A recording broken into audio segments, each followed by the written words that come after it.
ایک بات آپ کو کہوں، اس کو بھی دھیان سے، کہ جو ہم خرافات پر اور بدعات پر پیسہ خرچہ کرتے ہیں، اس پیسے کو اٹھا کے آپ وہ سادات کرام جو مالدار نہیں ہیں ان پہ خرچہ کریں، وہ علماء کرام جو مالدار نہیں ان پہ خرچہ کریں۔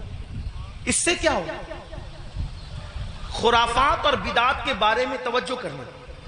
دو گروپ ہیں، ایک گروپ کہتا ہے جائز ہے، ایک گروپ کہتا ہے ناجائز۔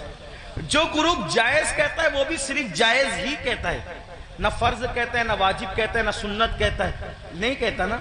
جو جائز ثابت بھی کر لے خرافات کو تو صرف جائز ہی کہہ سکے گا، فرض نہیں کہہ سکے گا، واجب نہیں کہہ سکے گا۔ لیکن بھائیوں، اپنے مسلمان بھائی کی مدد کرنا تو اللہ نے ہم پہ فرض کیا ہے، بلکہ یہاں تک فرمایا کہ جب تک تم اپنے مسلمان بھائی کی مدد کرتے رہو گے اللہ تمہاری مدد کرے گا۔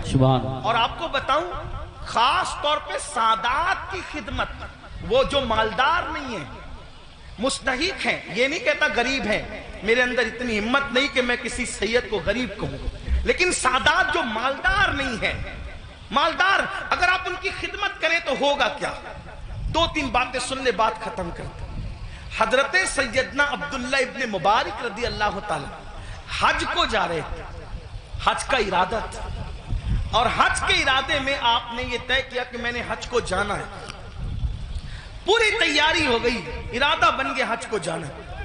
عبداللہ ابن مبارک کو پتا چلا کہ میرے پڑوس میں ایک سید صاحب رہتے ہیں اور وہ اس وقت تھوڑا پریشان حال ہے، حالات کے ستائے ہوئے اور حالات کے مارے ہوئے، تو انہوں نے سوچا کہ پڑوسی ہے، سید ہیں، میں ان کے نانا کے یہاں جاؤں، میں حج کے لیے جاؤں اور ان کو بھوکا پیاسا تڑپتا بلکتا چھوڑ کے جاؤں۔ تو انہوں نے کیا کیا، اس سال حج نہیں کریں گے، انشاءاللہ آئندہ پھر کبھی دیکھیں گے، حج کی پوری رقم اٹھا کر اس سید صاحب کو دے دیا، اور اس کے بعد آنسو پوچھتے ہوئے اب صبر کرتے ہوئے رہ گئے۔ جب حج سے قافلہ واپس آیا تو لوگ ملاقات کرتے تھے، تو عبداللہ ابن مبارک لوگوں کو کہتے تھے مبارک ہو حج، تو لوگ بھی کہتے تھے عبداللہ آپ کو بھی مبارک ہو، آپ کو بھی مبارک ہو۔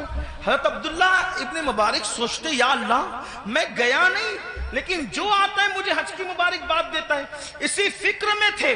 آنکھ لگی تو خواب میں غیب سے ندا آئی، کوئی کہنے والا کہتا ہے عبداللہ ابن مبارک تو نے میرے نبی کے شہزادے کی مدد کے لیے حج کو ملتوی کر دیا، تو تیری یہ ادا اتنی پسند آئی کہ ہم نے تیرا ہم شکل ایک فرشتہ پیدا کیا ہے جو قیامت تک تیری طرف سے حج کرتا رہے گا اور اس کا ثواب تجھے ملتا رہے گا۔ سبحان اللہ، سبحان اللہ۔ اس لیے خرافات کی طرف خرچ کرنے کی بجائے اپنے سادات جو مستحق ہیں ان کے لیے خرچ کرو۔ ایسے سادات ہیں، میں نے کئی جگہ دیکھا، کوئی سبزی بیچ رہا ہے، کوئی آٹو چلا رہا ہے، کوئی چائے بیچ رہا ہے، ان کے بچوں کی اسکول کی فیس نہیں ہے بھرنے کے لیے، ان کی بچیوں کی شادی کے لیے پیسے نہیں ہیں۔ یہ ساری چیزیں مسلمانوں ہمیں اس کی طرف غور، ترجیحات کی طرف غور کیجئے، جہاں خرچ کرنے کا زیادہ فائدہ ہے اس کی طرف۔ بلکہ امام اہل سنت ایک حدیث لکھتے ہیں، آئیے اس حدیث کو بھی سنیں۔ کہتے ہیں کہ میرے آقا علیہ السلام نے فرمایا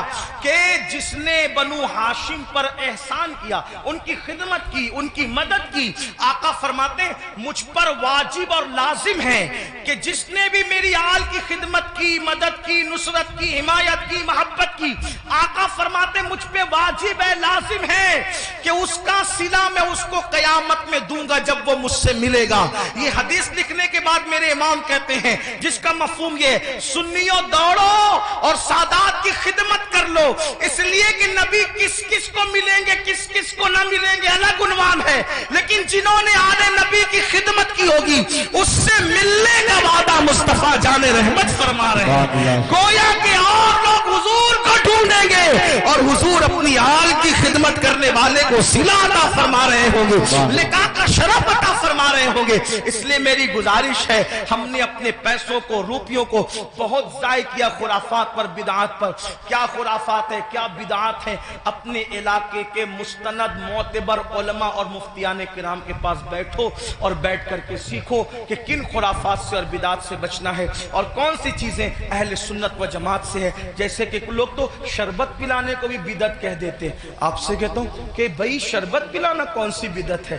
میرے امام لکھتے ہیں, وہ بھی کیا دلیل دی, فرمایا جب کتے کو پانی پلانے پہ جنت مل سکتی ہے تو امام عالی مقام کے نام پہ اگر مومنوں کو شربت پلایا جائے تو پھر اس کا صلہ کیا ہوگا؟ سبحان اللہ. ساری چیزیں کرتے رہیے. اللہ تعالیٰ سے دعا ہے اللہ ہم سب کو توفیق دے.